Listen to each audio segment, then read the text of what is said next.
Yeah, this is romantic delight ice cream. Wow lovely. Taste it.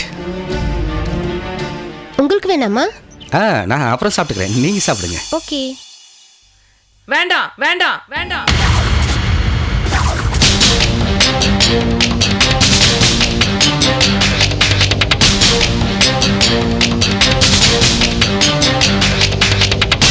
தம்பி தம்பி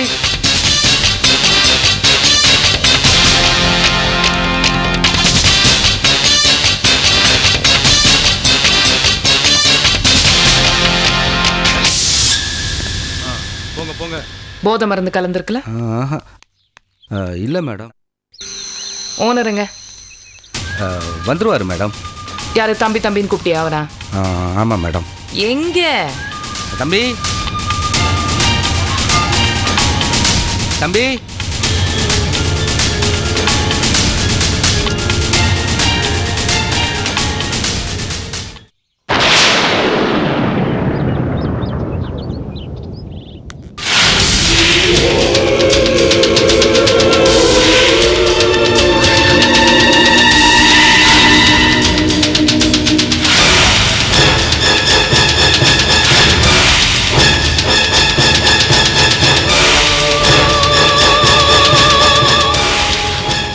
என்ன பிரச்சனை?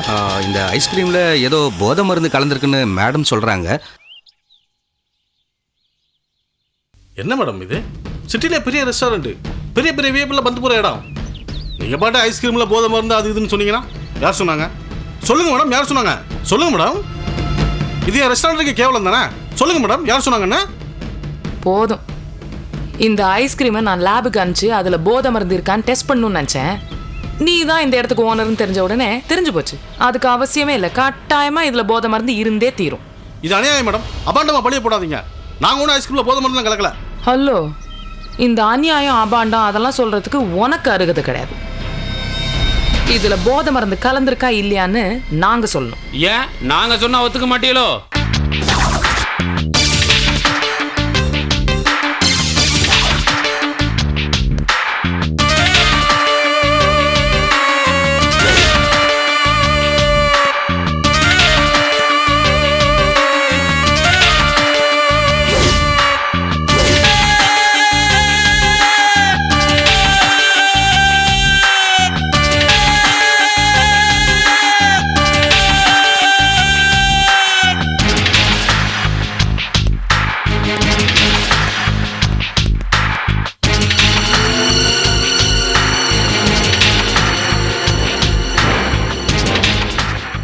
என்னம்மா, காந்தி ஜெயந்தி அன்னைக்கு எவனா திருட்டுத்தனமாக சரக்கு விற்றா ரைடுக்கு போகலாம். ஏதாவது லாட்ஜுகளில் பிரார்த்தல் பண்ணால் அங்கே நம்ம ரைடுக்கு போகலாம். சாப்பிட்ற ரெஸ்டாரண்ட்டுக்கெல்லாம் ரைடுக்கு வந்திருக்கீங்களே, காமெடியாக இருக்க. இன்னைக்கு வேறு வேலை இல்லையோ? சார், இந்த ரெஸ்டாரண்ட்டில் ஐஸ்கிரீமில் போதை மருந்து கலந்து அதை லேடிஸ் கொடுத்து அவங்கள காம்ப்ரமைஸ் பண்ணி வீடியோ வேற எடுத்து பிளாக்மெயில் பண்ணுறதா எங்களுக்கு இன்ஃபர்மேஷன் வந்துச்சு சார். அதனால தான் நான் வந்தேன். அப்படின்னு கம்ப்ளைண்ட் வந்துச்சா இல்லை மாசியோட சொந்தக்காரன் குட்டி நடத்துகிற ரெஸ்டாரண்ட்னு சொல்லி கம்ப்ளைண்ட் வந்துச்சா? சார் என்ன சாரு மோருன்னுட்டு இப்போ உங்களுக்கு என்ன அந்த ஐஸ்கிரீமில் போதை மருந்து கலந்துருக்கா இல்லையான்னு தெரியணும், அவ்வளோதானே? அதுக்கு எதுக்கு அந்த பொண்ணெல்லாம் கூப்பிட்டு வரீங்க?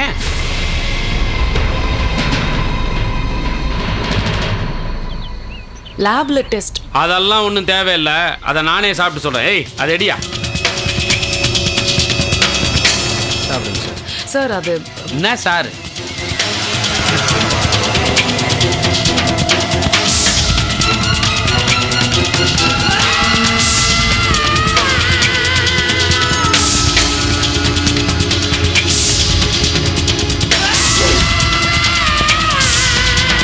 நல்லா தானே இருக்கு.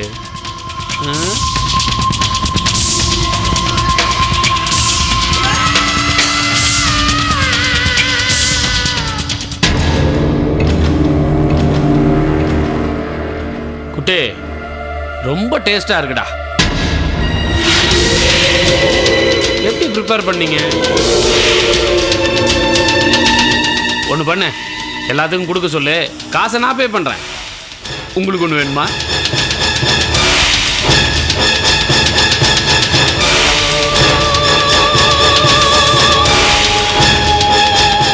கேக்கா, எப்படியாவது அந்த மாசியை மாட்டி விட்டுருவோன்றதெல்லாம் யோசிக்காமல் உருப்படியாக ஏதாவது இருந்தால் போய் பாருங்கள். சார் இல்லை சார் அது நான் சாப்பிட்டேன்ல, எனக்கு ஒன்றும் வரலையே. நான் தெளிவாக தானேம்மா பேசிகிட்டு இருக்கேன்.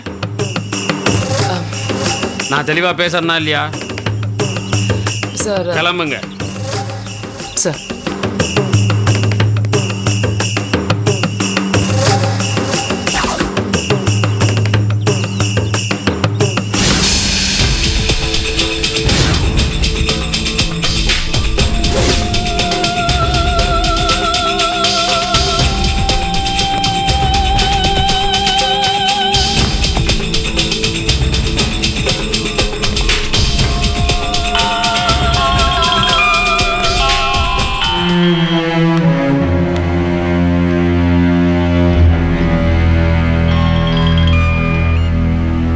இப்போ என்ன வேணும்? வணக்கம் பொம்பளை கஜினி முகமது. 17 முறையல்ல, நீ 18,000 முறை படையெடுத்தாலும் இந்த மாசிய ஜெயிக்க முடியாது. மத்தவங்களுக்கு வெளியில ஸ்பை இருக்கு, ஆனா இந்த மாசிக்கு போலீஸ்குள்ளேயே ஸ்பை இருக்கு. அப்புறம் இன்னொன்னு, உனக்கு மட்டும் பத்திரிக்கைக்காரங்களை தெரியும் நினைச்சுக்காத. சில பத்திரிக்கைகள் ஊருக்குள்ள எனக்காக மட்டுமே பிரிண்ட் ஆயிட்டு இருக்கு. அந்த அளவுக்கு இந்த மாசிக்கு செல்வாக்கு இருக்கு. இனிமேலாவது அடங்கி நடந்துக்க.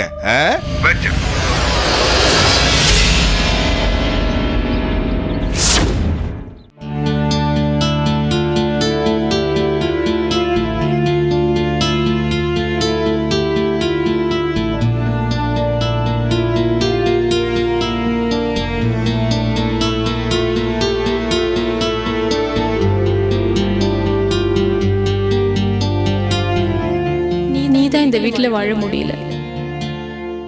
என் புருஷனும் எங்க அம்மாவும் செஞ்ச பாவத்துக்கு ஏதோ என்னால முடிஞ்ச ஒரு பரிகாரமாவது நான் தேடிக்கிறேன். உன் குழந்தைய இந்த வீட்டுல நான் வளர்க்க போறேன். இன்னையிலிருந்து நீ அம்மாவா மட்டும் இல்ல, கடவுளா இருந்தும் இந்த குழந்தைய நீ தான் காப்பாத்தணும். உன் ஆசீர்வாதம் வேணும்னு தான் உன் பாதத்துல வச்சிருக்க. உன் குழந்தைக்கு எது நடந்தாலும் நான் பாத்துக்கிறேன். எனக்கு கூட துணையா நீ இருக்கணும்.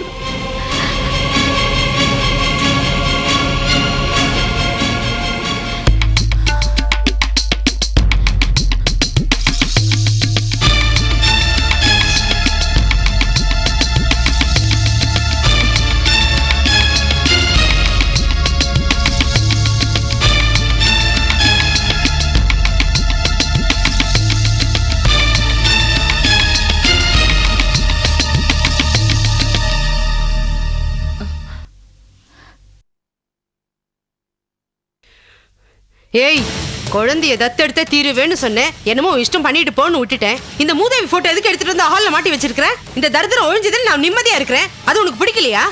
இந்த முதல்ல இந்த போட்டோ என்னம்மா நீ மனுஷன் மிருகமா? ஏன் இப்படி பேசுற? வேற எப்படி பேச சொல்ற? உன் வாழ்க்கையை பாழாக்கினவ இவ, மாப்பிள்ளைய ஜெயில போட்டவ இவ. இத பாரு, மரியாதை இவ போட்டோவை நீயே எடுத்துடு, இல்ல எடுத்து கொளுத்திடுவேன். அத்தை, இப்ப ஏன் அவளை திட்டிட்டு இருக்கீங்க? பின் என்ன மாப்பிள்ள, வர வர இந்த சித்ராவோட அட்டகாசம் தாங்க முடிய மாட்டேங்குது. என்ன வேணும்னு கோவப்படுத்திட்டே இருக்கா. எனக்கு இவ்வளவு பிடிக்காதுன்னு தெரிஞ்சிருந்தா இவ போட்டோ எதுக்கு இங்க மாட்டி வச்சிருக்கா? முதல்ல எடுக்க சொல்லுங்க மாப்பிள்ள. ஐயோ அத்தை, இந்த போட்டோவை சித்ரா மாட்டி வச்சது ஒரு வகையில் நல்லதுதான். என்ன மாப்பிள்ள சொல்றீங்க? ஆமா அத்தை, வர்ற பை எலெக்ஷன்ல நான் நிக்க போறேன். அப்ப கட்சிக்காரங்க அடிக்கடி என்ன பார்க்க வருவாங்க, பத்திரிக்கைக்காரங்க என்ன பேட்டி எடுக்க வருவாங்க. அவங்க எல்லாம் இந்த போட்டோவை பார்த்தாங்கன்னா செத்து போன சம்சாரத்து மேல எவ்வளவு பாசம் வச்சிருக்கான், டெய்லி இந்த போட்டோவுக்கு மாலை போட்டு மரியாதை செலுத்துறான்னு பேசிக்குவாங்க. இந்த விஷயம் வெளியில இருக்கிற தாய் குளங்களுக்கு தெரிஞ்சா தாய் குளத்தோட ஓட்ட அள்ளிரலாம் அத்தை. மாப்பிள்ள, தாய் குலத்தோட பல்ஸை பிடிச்சிட்டீங்க. நிச்சயமா நீங்க ஜெயிச்சிடுவீங்க. பின்னுங்க பின்னுங்க. ஏய், அத்தை எவ்வளவு சந்தோஷமா போறாங்க, நீ ஏன் மூஞ்சி உம்முன்னு தூக்கி வச்சிட்டு இருக்க? நாளைக்கு நான் செத்தாலும் ஓட்டுக்காக இதே மாதிரி என் போட்டோ மாட்டி வைப்பீங்கல்ல? சிச்சி, நீ வேற இவ வேறடா. செத்தாலும் செத்தா, அந்த குழந்தையை மட்டும் உயிரோட விட்டுட்டு போயிருந்தான்னு வச்சுக்க, அதை வச்சு நிறைய சென்டிமெண்ட் பிளே பண்ணிருப்பேன். தொங்கரா போட்டோவா கேரகம்.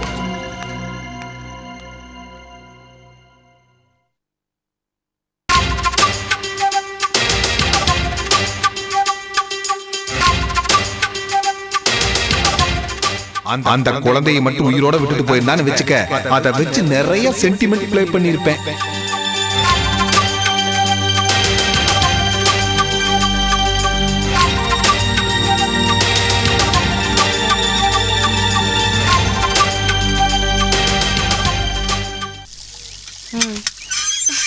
ஆமா ஆமா. அண்ணி சந்தியா அண்ணி என்ன சும்மா இருக்கா? நான் அப்புறம் பேசுறேன். அண்ணி இரு, ஏம்மா இப்படி கத்துற? என்ன பிரச்சனை? எல்லாம் உங்க மருமக தான் பிரச்சனை. என்ன பிரச்சனை? நான் இந்த வீட்ல இருக்கிறது உங்களுக்கு பிடிக்கலன்னா சொல்லுங்க. இப்பவே நான் இந்த வீட்டை விட்டு வெளியே போயிடுறேன். ஏய், அந்த நிறுத்து, வீட்டை நிறுத்து. டார்ச்சர் பண்ண ஏய், வேண்டாம். சந்தியா, உன் அண்ணியால உனக்கு என்னடி பிரச்சனை? இருங்க, இதை நான் உங்க முன்னாடியே கேக்குறேன். அண்ணி அண்ணி அண்ணி அண்ணி ஏய் சந்தியா, இப்ப என்ன பிரச்சனை சொல்ல? எதுக்கு அனாவசியமா கத்திட்டு இருக்க? இருங்க. அண்ணி அண்ணி அண்ணி அண்ணி சந்தியா என்ன பிரச்சனை? வெளியில வாங்க. சந்தியா ஒவ்வொரு கேக்குறேன். நாள் அவங்க கொடுக்குற டார்ச்சர் என்னால தாங்க முடியல. சந்தியா, இப்ப என்னன்னு சொல்ல போறியா இல்லையா? அண்ணி அண்ணி சந்தியா, வாங்க. எதுக்கு இப்படி சத்தம் போட்டுட்டு இருக்க? என்ன உங்களுக்கு ஒண்ணுமே தெரியாத மாதிரி கேக்குறீங்க? நான் குட்டி கூட பழகுறது பிடிக்கலங்கிறதுக்காக என்னையும் அவரையும் போலீஸ் ஸ்டேஷன்ல நிக்க வச்சு அசிங்கப்படுத்துனீங்க. இத்தனை பேர் சொல்றீங்கிறதுக்காக அவர்கிட்ட நான் என் ஃப்ரெண்ட்ஷிப்பே குறைச்சிக்கிட்டேன். அப்ப கூட உங்க ஆட்டம் தீரலையா? என்னடி பண்ணாங்க? அவங்களுக்கு தெரிஞ்சது பண்ணாங்க. அவர் போத ஐஸ்கிரீம் விற்கிறாருன்னு அவர் ரெஸ்டாரண்ட்டுக்கு போய் இன்சல்ட் பண்ணிருக்காங்க. என்ன ரேகா? எங்களுக்கு ஆராய்ச்சி பத்திரிகையில இருந்து இன்ஃபர்மேஷன் வந்துச்சு. அவங்க சொன்னாங்க குட்டியோட ரெஸ்டாரண்ட்ல போதை மருந்து கலந்து ஐஸ்கிரீம் விற்கிறாங்கன்னு. நான் வெரிஃபை பண்ண, அவங்க கன்ஃபார்ம் பண்ணாங்க. அதனால தான் நான் ரெய்டுக்கு போனேன். போய் என்ன சாதிச்சீங்க? உங்களால அதை உண்மையை நிரூபிக்க முடிஞ்சுதா? என்ன ரேகா, ஏன் சைலண்டா இருக்க? அப்ப இவ சொல்றதுல உண்மையா? அவங்களால பேச முடியாதுனா, அவங்களால நிரூபிக்கவும் முடியாது. ஏன்னா அந்த கம்ப்ளைண்ட் ரைட் எல்லாமே இவங்களும் அந்த பிரச்சனாவும் சேர்ந்து போட்ட டிராமா. மாசி இவங்க பழி வாங்கறதுக்காக போட்ட பிளான். சந்தியா, ஏன் எப்பவுமே தப்பாவே நினைக்கிறேன்? குட்டியோட ரெஸ்டாரண்ட்ல போதை மருந்து கலந்து ஐஸ்கிரீம் விற்கிறாங்கன்றது உண்மை. ஆனா நாங்க ரெய்டுக்கு வரப்போறது எப்படியோ மாசிக்கு தெரிஞ்சிருச்சு. அவன் அலர்ட் ஆயிட்டான். அதனால தான் அவன் தப்பிச்சிட்டான். ஓ, இப்ப புரியுது அண்ணி. மாசிலாமணிய உங்களுக்கு பிடிக்காது, அவரை பழி வாங்க முடியல. அதனால அவரோட சொந்தக்கார பையன் குட்டியை நீங்க பழி வாங்கிட்டீங்க. குட்டி மட்டும் மாசியோட சொந்தக்கார பையனா இல்லாம இருந்திருந்தா இப்படி எல்லாம் பண்ணிருப்பாங்களாண்ணா அவங்க? Neelambari, try to understand me, Neelambari. O, I understand you perfectly well. No, you don't. You don't understand my job either. I'm not talking about favoritism here. I don't want your official jargons here. Listen Neelambari, to me. கொஞ்சம் பேசாம இரு. ரேகா, நான் ஒரு விஷயம் சொல்றேன், நீ தப்பா நினைச்சுக்க கூடாது. தவறு செஞ்சவங்க சொந்தக்காரங்களாவே இருந்தாலும் அவங்களுக்கு சாதகமா நீ சட்டத்தை வளைச்சு கொடுக்க மாட்டேங்கிறது எனக்கு பெருமை. அதே சமயம் வேண்டாதவங்களை பழி வாங்கிறதுக்காக அந்த சட்டத்தை பயன்படுத்துறது கொஞ்சம் கூட பெருமை இல்லை. நீ ஒரு பொறுப்பான போலீஸ் அதிகாரி, புரிஞ்சுக்குவேன்னு நினைக்கிறேன்.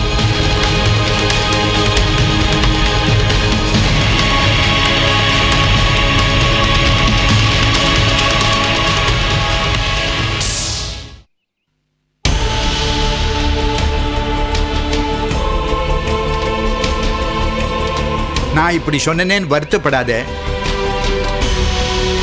நம்ம குடும்ப நன்மைக்காகத்தான் சொன்னேன். இனிமேலாவது புரிஞ்சுக்கிறாங்களான்னு பார்க்கலாம். வா சந்தியா.